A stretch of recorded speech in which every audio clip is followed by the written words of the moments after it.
திரும்பிய பக்கமெல்லாம் பூங்காக்கள் தான் இருக்கிறது. அதில் ஏதோ ஒரு திரைப்பட பாடல் காட்சிப்படுத்தப்பட்டிருக்கு. ஜப்பானில் உள்ள ஒரு பூங்காவில் படமாக்க வேண்டுமென்றால் ஜப்பானுக்கு போக தேவையில்லை. இங்கேயே ஜாப்பனீஸ் பூங்கா இருக்கிறது.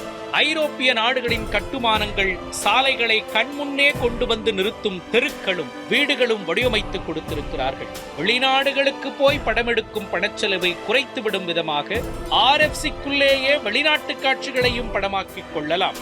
ராமோஜி பிலிம் சிட்டியில் கிரீன் மேட், ஆக்மெண்ட் ரியாலிட்டி இப்படி தொழில்நுட்ப ரீதியான ஸ்டுடியோக்களும் இருக்கின்றன. ஹாலிவுட் சினிமாவின் பிரம்மாண்டம் என்றால் அவதார் திரைப்படம் தான். அந்த அவதார் எப்படி காட்சிப்படுத்தப்படுகிறது என்பதனை 16 கேமரா செட்டப்புகளில் கண்முன்னே நிகழ்த்தி காண்பிக்கும் பிரத்யேக ஸ்டுடியோ அரங்கம் ஒன்றும் உள்ளது.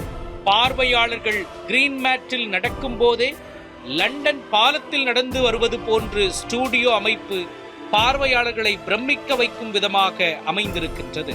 கோடைக்கால விடுமுறையை முன்னிட்டு மாலை அங்கே கார்னிவல்கள் நடைபெறுகின்றன. டிகேட்ஸ் ஆஃப் இந்தியன் சினிமா என்பதுதான் இந்த ஆண்டின் கருப்பொருள்.